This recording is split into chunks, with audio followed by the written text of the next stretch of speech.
সূরা বাকারার 286টা আয়াত আছে। কয়টা আয়াত? আরো জোরে বলেন। এর 255 নম্বর আয়াত আপনাদের সামনে তেলাওয়াত করেছি। এই আয়াতটা সবাই জানেন। এই আয়াতটার নাম হলো আয়াতুল কুরসি। জোরে বলেন। এই আয়াতুল কুরসি সম্পর্কে সংক্ষিপ্ত কিছু কথা বলে আমি আমার বয়ান শেষ করে দেব। আমা তাওফিকি ইল্লা বিল্লাহ। আয়াতুল কুরসি হলো কোরআনে কারিমের 6666 আয়াত, অথবা কম বেশি ইখতিলাফপূর্ণ কথা, মতভেদপূর্ণ কথা, কেউ কম বেশি বলেন। তবে যেই হোক, কোরআনে কারিমের মধ্যে 6000-এর বেশি আয়াত আছে। এই 6000-এর বেশি আয়াতের মধ্যে সবথেকে শ্রেষ্ঠতম আয়াত হলো এই আয়াতুল কুরসি। শ্রেষ্ঠত্বের কারণ কি? এই শ্রেষ্ঠত্বের কারণ হলো যে পৃথিবীর মধ্যে, তাম বিশ্বের মধ্যে সব থেকে বড় কে? জোরে বলতে হবে। সব থেকে বড় কে? আল্লাহু আকবার। আল্লাহই হলেন সব থেকে বড়, সব থেকে শ্রেষ্ঠ কে? যেহেতু আল্লাহ সব থেকে শ্রেষ্ঠ, আর এই আয়াতুল কুরসির এই আয়াতের মধ্যে আল্লাহ রাব্বুল আলামিনের, সম্পূর্ণ আয়াতের মধ্যে আল্লাহ রাব্বুল আলামিনের গুণাবলীর কথা বলা হয়েছে। এই জন্য যেহেতু আল্লাহর গুণাবলী আর আল্লাহ যেহেতু সব থেকে শ্রেষ্ঠ, এই জন্য এই তামাম কোরআনের মধ্যে যতগুলো আয়াত আছে সব আয়াতের শ্রেষ্ঠ আয়াত আয়াতুল কুরসি। সুবহানাল্লাহ। আল্লাহ রাব্বুল আলামিন বিশ্ব নবীর মাধ্যমে ঘোষণা দিলেন এই আয়াত হলো, আয়াতুল কুরসি হলো শ্রেষ্ঠ আয়াত। মুসলিম শরীফের 1770 নম্বর হাদিস, আন উবাই ইবনে কাব রাদিয়াল্লাহু তাআলা আনহু قال قال رسول الله صلى الله عليه وسلم يا أبا المنذر أتدري أي آية من كتاب الله معك أعظم। হে উবাই ইবনে কাবকে নবীজি সাল্লাল্লাহু আলাইহি সাল্লাম প্রশ্ন করতেছেন, হে উবাই ইবনে কাব, তুমি কি জানো কোরআনের মধ্যে, তোমার কাছে কি মনে হয় কোরআনের মধ্যে সবথেকে শ্রেষ্ঠতম আয়াত কোনটা? এটা মুসলিম শরীফের 1770 নম্বর হাদিস। উবাই ইবনে কাব জবাব দিলেন, আল্লাহু ওয়া রাসূলুহু আ'লাম। আল্লাহ এবং তার রাসূলই ভালো জানে, আমি উবাই ইবনে কাব জানি না। আল্লাহর নবী দ্বিতীয়বার আবার উবাই ইবনে কাবকে প্রশ্ন করলেন, আতাদরি আইয়ু আয়াতিন মিন কিতাবিল্লাহি মাকা আযম। হে উবাই ইবনে কাব, কোরআনের মধ্যে অসংখ্য অগণিত আয়াত আছে, তুমি কি বলতে পারবে কোরআনের মধ্যে শ্রেষ্ঠতম আয়াত কোনটা? এইবার উবাই ইবনে কাব বলতেছেন, কুলতু, আমি রাসূলকে বললাম, আল্লাহু লা ইলাহা ইল্লা হুয়াল হাইয়ুল কাইয়্যুম। উবাই ইবনে কাব বিশিষ্ট সাহাবী, নবীজির বিশিষ্ট সাহাবী। উবাই ইবনে কাব এবার দ্বিতীয়বারে উত্তর দিলেন, আমি নবীজিকে বললাম, আল্লাহু লা ইলাহা ইল্লা হুয়াল হাইয়ুল কাইয়্যুম। হে নবী, হে আমার প্রাণ প্রিয় নবী, আমার মনে হয় আমার দৃষ্টিতে কোরআনের ভিতরে শ্রেষ্ঠতম আয়াত হলো আয়াতুল কুরসি। এবার দেখেন বিশ্বনবী কি করলেন, ফাকালা ফাদরাবা ফি সাদরি। বিশ্বনবী সাল্লাল্লাহু আলাইহি সাল্লাম উবাই ইবনে কাবকে কাবের বুকে থাবা দিলেন, এরকম থাবা দিলেন। আমরা যখন কোনো একটা ছেলে যদি কোনো কিছু পারে, তা থাবা দিয়ে বলি না, সাব্বাস বেটা, বলি কি না? আমার কথাকে বুঝতেছেন? বলি কি না? তো ওই রকম রাসূল সাল্লাল্লাহু আলাইহি সাল্লাম ফাদরাবা ফি সাদরি, রাসূল সাল্লাল্লাহু আলাইহি সাল্লাম বুকের উপরে থাবা দিলেন, বললেন সাব্বাস। এরপরে ওয়াকালা, নবীজি সাল্লাল্লাহু আলাইহি ওয়াসাল্লাম বললেন, ওয়াল্লাহি লিয়াহনিকাল ইলমু আবুল মুনজির। হে আবুল মুনজির, আবুল মুনজির, উবাই ইবনে কাবের উপনাম হলো আবুল মুনজির। হে আবুল মুনজির, তোমার জ্ঞান তোমাকে খুশি করুক, অর্থাৎ তোমার জ্ঞানের কারণে তোমাকে স্বাগতম, তোমার জ্ঞানের মধ্যে আল্লাহ তাআলা বরকত দান করুক, এই দোয়া করলেন, স্বাগত জানালেন। আল্লাহ রাব্বুল আলামিন, আল্লাহর রাসূল এই হাদিসের মাধ্যমে বুঝালেন যে কোরআনের মধ্যে সবথেকে শ্রেষ্ঠ আয়াত হলো আয়াতুল কুরসি।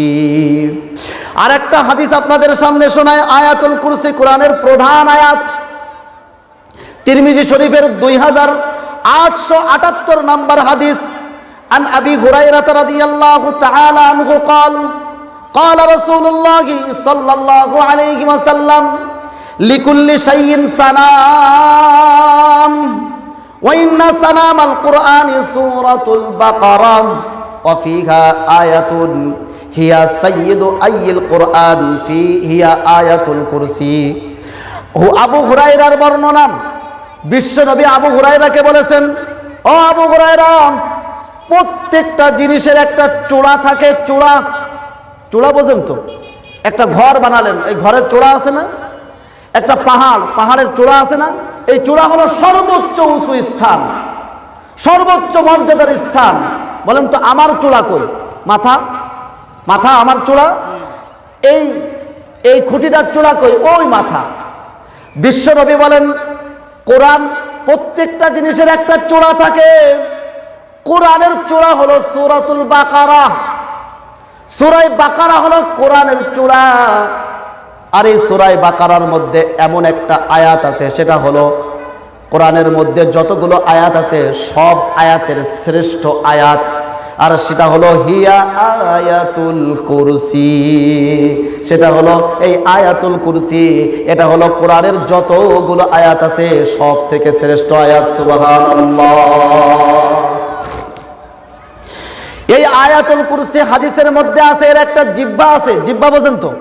এর একটা জিহ্বা আছে আর দুইটা ঠোঁট আছে। কার? এই আয়াতুল কুরসি। এই আয়াতের আল্লাহ রাব্বুল আলামিন একটা জিহ্বা দিয়েছেন আর দুইটা ঠোঁট দিয়েছেন, হাদিসের মধ্যে আসছে। মাজমাউজ জাওয়ায়েদ একটা কিতাব আছে ইমাম হাইসামি রহমাতুল্লাহি আলাইহির, মাজমাউজ জাওয়ায়েদ।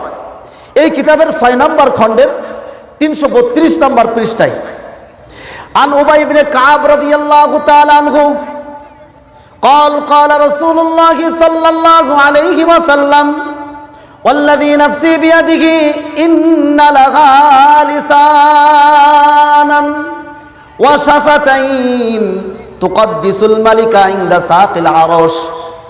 উবাই ইবনে কাব রাদিয়াল্লাহু তাআলা আনহু বর্ণনা করেন, বিশ্বনবী জনাবে মুহাম্মদুর রাসূলুল্লাহ সাল্লাল্লাহু আলাইহি ওয়াসাল্লাম বলেছেন, আয়াতুল কুরসির একটা জিহ্বা আর দুইটা ঠোঁট আছে।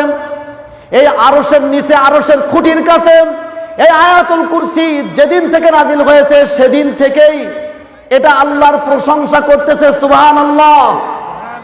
আয়াতুল কুরসির একটা জিহ্বা আর দুইটা ঠোঁট আল্লাহ রাব্বুল আলামিন দিয়েছেন। এখনো পর্যন্ত আরশের খুঁটিতে বসে এই আয়াতুল কুরসি আল্লাহর প্রশংসা করতেছে। সুবহানাল্লাহ। এবার আরেকটা হাদিস শোনায়। এই আয়াতুল কুরসির প্রথম যে অংশ আল্লাহু লা ইলাহা ইল্লাহু, এই অংশটা হলো ইসমে আজম। ইসমে আজম কি জিনিস?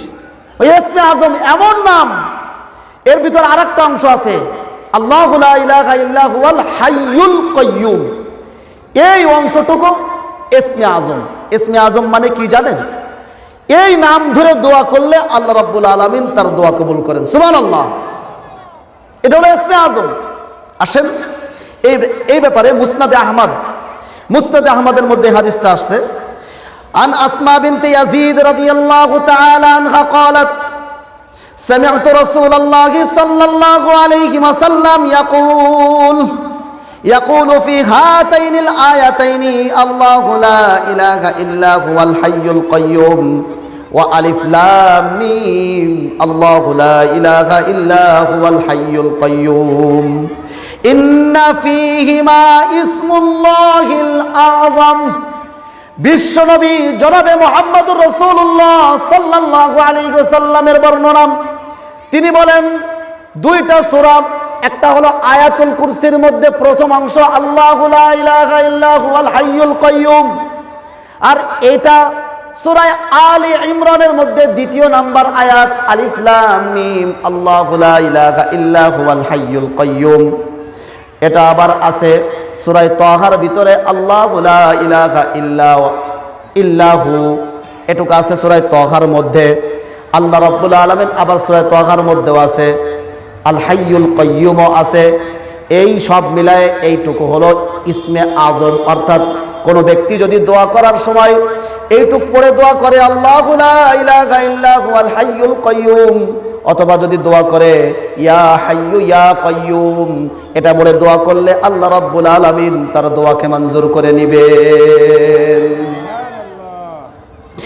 এবার আরেকটা হাদিস শোনাই। এবার এই আয়াতুল কুরসির ফজিলত এমন ফজিলত, আমরা সবাই জান্নাতে যেতে চাই তো? কারা কারা চাই একটু হাত উঁচু করেন তো। নারায়ে তাকবীর। আল্লাহ আমাদের সবাইকে আপনি জান্নাতুল ফেরদাউসের মেহমান বানায় দেন। এই আয়াতুল কুরসির পাওয়ার এমন পাওয়ার যে আপনাকে আয়াতুল কুরসি জান্নাত পর্যন্ত পৌঁছায় দেবে। সুবহানাল্লাহ। এটা আমার কথা না, আমার কথা না, এটা হলো মিশকাত শরীফের 974 নম্বর হাদিস। মিশকাত শরীফের 974 নম্বর হাদিস। قال النبي صلى الله عليه وسلم من قرأ آية الكرسي في دبر كل صلاة مكتوبة لم يمنعه إلا أن يموت। الله أكبر। বিশ্বনবী তার পবিত্র জবান দিয়ে তার উম্মতকে, তার উম্মতের কাছে বলে গেছেন, কোন উম্মত যদি ফরজ নামাজের পরে 5 ওয়াক্ত ফরজ নামাজ আছে না নাই? ফজরের সময় কয় রাকাত ফরজ নামাজ, জোহরের সময় কয় রাকাত ফরজ নামাজ, আসরের সময় কয় রাকাত ফরজ নামাজ, মাগরিবের সময় কয় রাকাত ফরজ নামাজ, ঈশার সময় কয় রাকাত ফরজ নামাজ।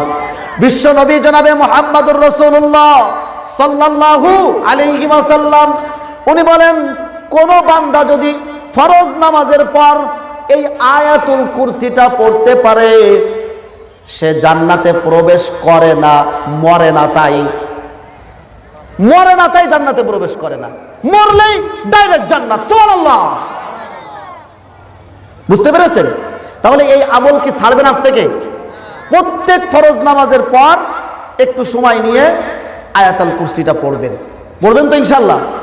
আমাদের প্রত্যেকটা মুসলমানের হৃদয়ে এই আয়াতুল কুরসি প্রত্যেকটা মুসলমানের হৃদয়ে থাকা এটা হলো আবশ্যক, এটা আবশ্যক। আয়াতুল কুরসির আরেকটা ফজিলত আপনাদের সামনে বর্ণনা করি। এটা হলো এমন একটি আয়াত, কোনো ব্যক্তি যদি শোয়ার সময়, ঘুমানোর সময় এই আয়াতুল কুরসি যদি পাঠ করে সে শয়ন করে, আল্লাহ রাব্বুল আলামিনের পক্ষ থেকে একটা ফেরেশতা নিযুক্ত হয়ে যায়। ওই ফেরেশতা তার আসবাবপত্র, মালামাল এবং তাকে সহ সেটা হেফাজত করে। সুবহানাল্লাহ। সমস্ত মালামাল একজন ফেরেশতা রক্ষক হয়ে যায়। ওই মাল চুরি হবে না, ওই মাল কি হবে না? চুরি হবে না। তবে শর্ত হলো আপনার সামর্থ্য অনুযায়ী আপনি তাকে ভালো জায়গায় আপনার সামর্থ্য অনুযায়ী রাখবেন। এখন কি হয়েছে, আপনি দেখা গেল আপনার সোনাটা রাস্তার উপরে রেখে এসে আয়াতুল কুরসি পড়লেন। আপনার সোনা, একটা সোনার দলা রাস্তার উপরে রেখে আসলেন, এটা কি আয়াতুল কুরসি বাঁচাতে পারবে? না। আপনি ঠিক জায়গা মতো রাখবেন। আপনার গরুটা সুন্দর করে বাঁধবেন, এবার আয়াতুল কুরসি পড়বেন। আপনার কাপড় চোপড় সুন্দর করে রাখবেন, আয়াতুল কুরসি পড়বেন। আপনার দোকানের মালামাল সুন্দর করে গুছিয়ে তালা দিয়ে আসবেন, এবার আয়াতুল কুরসি পড়বেন। এটা হলো বিশ্বনবী জনাবে মুহাম্মদুর রাসূলুল্লাহ সাল্লাল্লাহু আলাইহি সাল্লামের বর্ণনা বলতেছি। বুখারী শরীফ 2311 নম্বর হাদিস, খুলে দেখেন বুখারী শরীফের 2311 নম্বর হাদিস। আবু হুরায়রার বর্ণনা। আবু হুরায়রা বর্ণনা করেন, নবী হুরায়রা রাদিয়াল্লাহু তাআলা আনহু قال ওয়াক্কালানি রাসূলুল্লাহ সাল্লাল্লাহু আলাইহি ওয়াসাল্লাম বিহিফজি যাকাতি রমাদান। বিশ্বনবী সাল্লাল্লাহু আলাইহি ওয়াসাল্লাম একবার রমজান মাসে যাকাতের কিছু মাল পাহারা দেওয়ার জন্য আমি আবু হুরায়রাকে নিযুক্ত করলো। কথা বুঝতেছেন তো নাকি? বিশ্বনবী রমজানে যাকাতের মাল উঠাতেন সরকারিভাবে, এবার একটা জায়গায় রাখতেন। আবু হুরায়রাকে বললেন, আবু হুরায়রা এই যাকাতের মালটা একটু পাহারা দাও। আবু হুরায়রা পাহারা দিতে লাগলো। প্রথম রাত্রে ফাতানি আতিন, একটা লোক প্রথম দিন আসছে।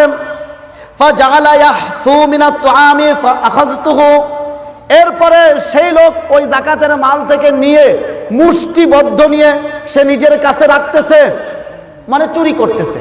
একটা লোক আসলো, আমার সাথে আছেন তো নাকি? আছেন তো ইনশাল্লাহ? কথাকে বোঝা যায়? আবু হুরায়রা বলতেছেন, আমি যাকাতের মাল পাহারা দিতেছি, হঠাৎ দেখি একটা লোক আসছে গভীর রাতে, এসে ওই জাকাতের মাল হয়তো খেজুর টেজুর ছিল, খেজুর ওই পকেটে ভরতেছে, তার নিয়ে পকেটে ভরতেছে। ফাআখাযতুহু, আমি তাকে ধরলাম, পাকড়াও করে ফেললাম। ওয়া কুলতু, আমি তাকে বললাম, ওয়াল্লাহি লা আরফাআন্নাকা ইলা রাসূলিল্লাহ, আমি তোমাকে বিশ্বনবীর দরবারে নিয়ে যাব, তোমার কোনো ছাড় নাই। এইবার ওই লোকটা কাকুতি মিনতি করে বলল, ইন্নী মুহতাজুন, আমি অনেক অভাবী একজন ব্যক্তি, আমার উপরে পরিবার পরিজন আছে, পরিবার পরিজন না খাওয়া। কাকুতি মিনতি করে বলল, আমাকে আপনি ছেড়ে দেন, আর আমি আসবো না, আমাকে ছেড়ে দেন, আমি আর আসবো না। এবার আবু হুরায়রার হৃদয়ে দয়ার উদ্রেক হলো। আবু হুরায়রা বললেন, ঠিক আছে যান, আপনি আর আসবেন না তো? না, আমি আর আসবো না। বিশ্বনবী সাল্লাল্লাহু আলাইহি সাল্লাম সকালবেলা ফজরের নামাজের পরে আবু হুরায়রার দিকে তাকায় বললেন, আবু হুরায়রা, তোমার সেই চোরের কি অবস্থা? আবু হুরায়রা জানেও না, বিশ্বনবীকে বলেন নাই। তারপর আবু হুরায়রাকে বলতেছেন যে তোমার সেই চোরের কি অবস্থা, তার সাথে কি হলো? আবু হুরায়রা ঘটনা বর্ণনা করলেন। বিশ্বনবী সাল্লাল্লাহু আলাইহি ওয়াসাল্লাম তাকে বললেন, সে মিথ্যা বলেছে, আজকের রাতে আবার আসবে।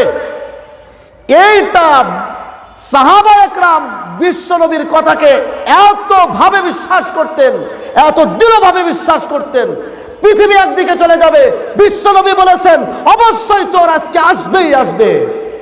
আজকের নাস্তিকরা বলে, যা দেখি না তা বিশ্বাস করি না, বলে না? আসতেছে সামনে, আমি আলোচনায় আসবো ইনশাল্লাহ। আবু হুরায়রা বিশ্বাস করেছে, যেহেতু নবীজি বলেছেন কোনো মিস নাই, অবশ্যই আজকের রাত্রে সেই চোর আবার আসবে। আবু হুরায়রা আবার পাহারা দেওয়ার জন্য দাঁড়ায় গেলেন। পরের দিন রাত ওই চোর আবার গভীর রাতে আসলেন, এসে এবার আবার পাকড়াও করলেন আবু হুরায়রা। আবার কাকতি মুনতি, ইন্নী মুহতাজুন ফাআলাইয়া ইয়াল, আমি একজন অভাবী ব্যক্তি, আমার উপরে সংসার আছে, আমার উপরে অনেক মানুষ আছে, আমি অভাবী ব্যক্তি, আমাকে ছেড়ে দেন। আবু হুরায়রা আবার দয়া, আবু হুরায়রা আবার ছেড়ে দিলেন। বিশ্বনবী সকালে আবার প্রশ্ন করলেন, বিশ্বনবী বললেন সে মিথ্যা বলেছে, আবার আসবেন। আবার পরের রাতে ওই বিশ্বনবী সাল্লাল্লাহু আলাইহি সাল্লামের বলার পর ওই রাতে আবার ওই লোকটা আসলো চুরি করার জন্য। এবার আবু হুরায়রা আবার ধরলেন, ধরে বললেন, না না, এখন তোমাকে আর ছাড় দেব না, এখন তোমাকে আর ছাড় দিব না, তোমাকে আর ছাড়াছাড়ি নাই। লারফান্নাকা ইলা রাসূলিল্লাহ, তোমাকে এবার আমি রাসূলের কাছে নিয়ে যাব। ওই ব্যক্তি বললেন, আমাকে ছেড়ে দেন, আমি এমন একটা আমল আপনাকে শিক্ষা দিব, যে আমলটা শিখলে, যে আমলটা করলে আল্লাহর পক্ষ থেকে একজন ফেরেশতা আপনার মাল পাহারা দেওয়ার জন্য নিযুক্ত হয়ে যাবে। বলেন সুবহানাল্লাহ। সাহাবা একরাম তাদের আমলের প্রতি কি আগ্রহ! একটা চোর যেই বলেছে যে আমল শিক্ষা দিব, উনি ওই চোরকে ছেড়ে দিয়েছেন। বলেন আগে আমল বলেন, আমল বলেন। আর আজকে আমরা সেই সাহাবা একরামের নমুনায় সেটা মুসলমান আমরা দাবি করি, অথচ ওয়াইদা কিলা লাহুম আমিনু কামা আমানান নাস, আল্লাহ বলেছেন সাহাবা একরাম যেভাবে ঈমান এনেছে তোমরাও সেভাবে ঈমান আনো। কই সাহাবারা, কই আর আমরা কই? সাহাবারা কোন পথে আর আমরা কোন পথে? সাহাবারা জান্নাতের পথে আর আমরা ধরেছি অন্য পথ, ঠিক কি না? আবু হুরায়রা বললেন না, বলেন ঠিক আছে তুমি আমাকে শিক্ষা দাও। ওই লোক এবার বলতেছেন যে যে ব্যক্তি ঘুমানোর সময় আয়াতুল কুরসি পড়ে শোবে, আল্লাহর পক্ষ থেকে তার মাল হেফাজতের জন্য একজন ফেরেশতা নিযুক্ত হয়ে যাবে। সুবহানাল্লাহ। এই কথা বললে আবু হুরায়রা ওই চোরকে ছেড়ে দিলেন। বিশ্বনবী সাল্লাল্লাহু আলাইহি ওয়াসাল্লাম সকালবেলা ওই চোরের ব্যাপারে জিজ্ঞাসা করলেন। বিশ্বনবীর কাছে আবু হুরায়রা সব ঘটনা বললেন, ওই আমলের কথাও বললেন। বিশ্বনবী বলেন, আমা কদ সাদাকাকা ওয়া হুয়া কাযুবুন। বুখারীর বর্ণনা বলতেছি। বিশ্বনবী বললেন, তোমাকে ওই চোর যা বলেছে এটা সত্য বলেছে, যদিও ওই চোর মিথ্যাবাদী। এবার আবু হুরায়রাকে বলতেছে, আবু হুরায়রা তুমি কি জানো, তাআলামু মান তুখাতিবু মুনযু সালাসি লায়ালিন ইয়া আবা হুরায়রা, এ আবু হুরায়রা তুমি কি জানো 3 রাত তুমি কার সাথে কথা বলেছো? আবু হুরায়রা বললেন, লা ইয়া রাসূলুল্লাহ, আমি তো ওই লোককে চিনতে পারি নাই। ক্বালা যাকা শাইতান, বিশ্বনবী বললেন, ওই লোকটা 3 দিন ধরে যার সাথে তোমার মুআমেলা হচ্ছে, 3 দিন ধরে যার সাথে তুমি কথা বলতেছ, 3 দিন ধরে চোরের আকৃতি নিয়ে চোর সেজে তোমার কাছে যে 3 দিন এসেছে, সে আর কেউ না, সে হলো ইবলিস, শয়তান। এই হাদিস থেকে, বুখারীর এই হাদিস থেকে 2311 নম্বর হাদিস থেকে আমরা শিখতে পারি, আমরা এটা আমলে আনতে পারি। যখনই আমরা ঘুমাতে যাব কি পড়ব? জোরে বলেন, আরো জোরে, আরো জোরে বলেন। জোরই হচ্ছে না মোটে, লোকজন কথাই বলতে চায় না। তো এটা আমরা পড়বো তো ইনশাআল্লাহ। আরেকটা হাদিস শোনায় আমি আমার মূল বক্তব্যে যাব। এই হাদিসটা হলো, সকালবেলা কোনো ব্যক্তি যদি আয়াতুল কুরসি পড়ে, সন্ধ্যা পর্যন্ত সে সমস্ত ধরনের শয়তান, জিন, জাদুটোনা সব কিছু থেকে হেফাজতে থাকে। সুবহানাল্লাহ বলবেন না?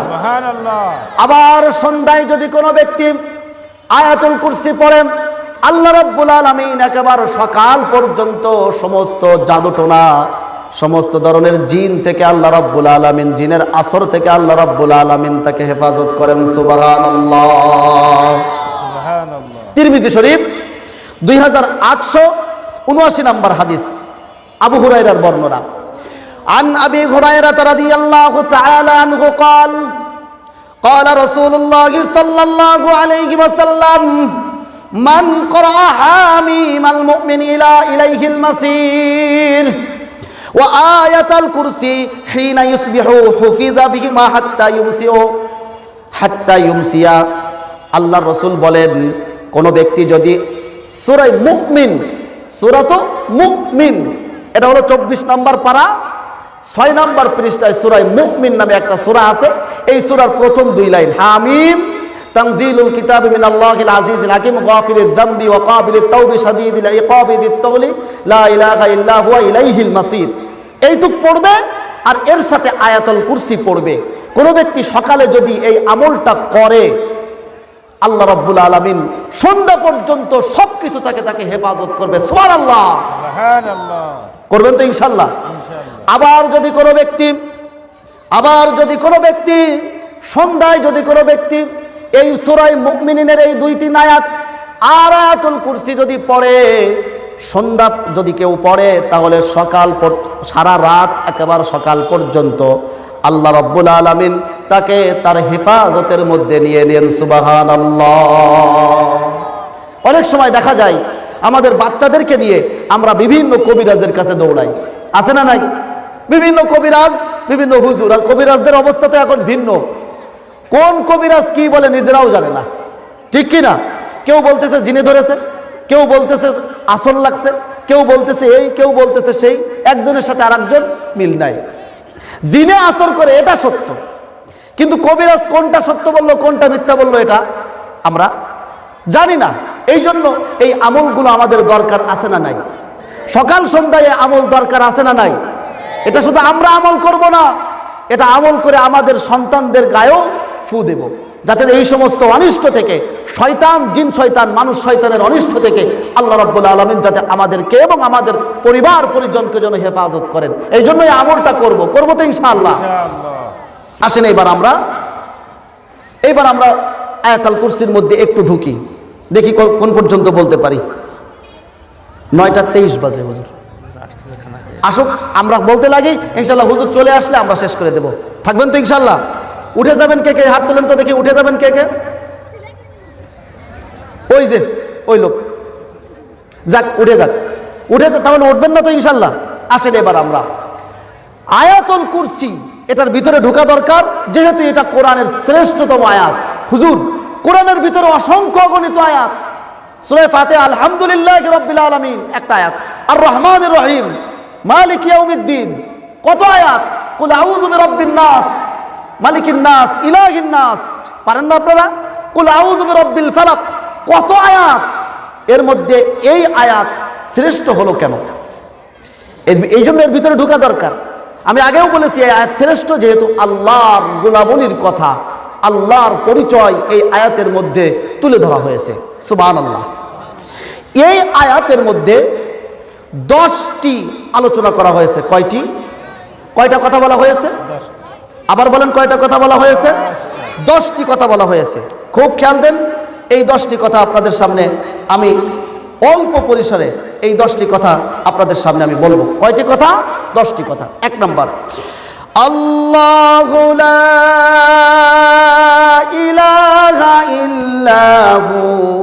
1 নাম্বার, আল হাইয়ুল কাইয়্যুম। 2টা কথা। 2 নাম্বার, লা তাখুযুহু সিনাতুন ওয়ালা নাওম। 3 নাম্বার, লাহু মা ফিস সামাওয়াতি ওয়া মা ফিল আরদ। কয় নাম্বার বলেন? কয় নাম্বার? 4 নাম্বার। আমি বলবো, আপনারা নাম্বার বলবেন। মান যাল্লাযী ইয়াশফাউ ইনদাহু ইল্লা বিইযনিহি। কয় নাম্বার? আরো জোরে। ইয়ালামু মা বাইনা আইদিহিম ওয়া মা খালফাহুম। বলেন কয় নাম্বার? ওয়ালা ইউহিতুনা বিশাইইম মিন ইলমিহি ইল্লা বিমা শাআ। কয় নাম্বার? ওয়াসিআ কুরসিয়্যুহুস সামাওয়াতি ওয়াল আরদ। কয় নাম্বার? ওয়ালা ইয়াউদুহু হিফযুহুমা। কত নাম্বার? ওয়া হুয়াল আলিয়্যুল আযীম। আল্লাহু আকবার। এই 10টি কথা বললেন আল্লাহ রাব্বুল আলামিন। প্রথম কথা বললেন, আল্লাহু লা ইলাহা ইল্লাহু। আল্লাহ, যিনি ছাড়া আর কোনো মাবুদ নাই। আল্লাহ, যিনি ছাড়া আর কোনো মাবুদ নাই। আল হাইয়ুল কাইয়্যুম। আল হাইয়ুন, যিনি চিরঞ্জীব। আল কাইয়্যুম, যিনি নিয়ন্ত্রক, নিজেও নিজেকে নিয়ন্ত্রণ করতে পারে, অন্যকেও নিয়ন্ত্রণ করতে পারে, যিনি নিয়ন্ত্রক। লাহু লা তাখুযুহু সিনাতুন ওয়ালা নাওম। আল্লাহ বলেন, তিনি কোনো তন্দ্রা এবং কোনো ঘুম তাকে স্পর্শ করতে পারে না। তন্দ্রা অর্থাৎ ঝিমুনি এবং ঘুম তাকে স্পর্শ করতে পারে না। তিনি হলেন আমার আল্লাহ। লাহু মা ফিস সামাওয়াতি ওয়া মা ফিল আরদ। আসমান এবং জমিনের মাঝে যা কিছু আছে সব আমার আল্লাহর। মান যাল্লাযী ইয়াশফাউ ইনদাহু ইল্লা বিইযনিহি। কে আছে এমন ব্যক্তি যে আল্লাহর অনুমতি ছাড়া আল্লাহর সামনে কারো ব্যাপারে সুপারিশ করবে? এমন কেউ নাই। এরপরে আল্লাহ বললেন, ইয়ালামু মা বাইনা আইদিহিম ওয়া মা খালফাহুম। আল্লাহ বলেন, তিনি যিনি সকল বান্দার পূর্ব পশ্চাৎ, আগেও জানেন, পরেও জানেন, এখনো জানতেছেন, অতীতও জানেন, বর্তমানও জানেন, ভবিষ্যতেও জানেন। পূর্ব পশ্চাৎ বান্দার সবকিছু যিনি জানেন, তিনি হলেন কে? বলেন আল্লাহ। আরো জোরে নাম দেন, আরো জোরে নাম দেন, আরো জোরে নাম দেন। এই নামটা নিতে কি আপনাদের কষ্ট হয়? এই নামের মধ্যে যে এত মধু, এই নামের মধ্যে এত মধু আর কোন নামে আছে? বলেন, আর কোন নামে আছে? এই নাম এত মধুময় নাম, এই নাম এত মধু রেখেছে আল্লাহ রাব্বুল আলামিন এই নামের মধ্যে, যে এই নাম যখনই এই নামের জিকির করি তখনই ভালো লাগে কিনা বলেন? এই জন্য একটা ডাক দেন তো, আল্লাহ আল্লাহ। যখন আপনার প্রচন্ড বিষণ্ণতা লাগবে, যখন আপনি দুঃখিত থাকবেন, আমার দিকে তাকান, যখন আপনি কষ্টে থাকবেন, যখন আপনি পেরেশানিতে থাকবেন, যখন কোনো কিছু আপনার লস হয়ে যাবে, সর্বপ্রথম যে নামটা উচ্চারণ করবেন সেই নাম হলো আল্লাহ। বলেন আল্লাহ। আল্লাহ রাব্বুল আলামিন বলেন, ইয়ালামু মা বাইনা আইদিহিম ওয়া মা খালফাহুম। তিনি সেই আল্লাহ যিনি সকল বান্দার পূর্ব পশ্চাৎ সব জানেন। ওয়ালা ইউহিতুনা বিশাইইম মিন ইলমিহি ইল্লা বিমা শাআ। আর বান্দা কোনো এলেম হাসিল করতে পারে না, তার কোনো জ্ঞান বান্দা অর্জন করতে পারে না ইল্লা বিমা শাআ, তবে যতটুকুন তিনি চান অতটুকুনি হাসিল করতে পারে বান্দা। ওয়াসিআ কুরসিয়্যুহুস সামাওয়াতি ওয়াল আরদ, তার কুরসি অর্থাৎ আল্লাহ যে কুরসির উপরে বসে আছেন, আল্লাহ যে সিংহাসনে বসে আছেন, যার উপরে আল্লাহ বসে আছেন, পুরা রাজত্ব চালাচ্ছেন যার উপরে বসে, সেই কুরসিটা আসমান এবং জমিন সহ তাম বিশ্বকে সেই কুরসিটা বেষ্টন করে আছে। আল্লাহু আকবার। তাহলে তার কুরসি কত বড়, এটা আলোচনায় আসলে আপনারা বুঝতে পারতেন তার কুরসি কত বড়। ওয়ালা ইয়াউদুহু হিফযুহুমা, আসমান আর জমিন এটা পরিচালনা করতে, রক্ষণাবেক্ষণ করতে আল্লাহ ক্লান্ত হন না। ওহুয়াল আলিয়্যুন, তিনি হলেন সুমহান, আজিম, তিনি হলেন সর্বোচ্চ, সবচেয়ে উঁচু, তিনি আলিয়্যুন আজিম।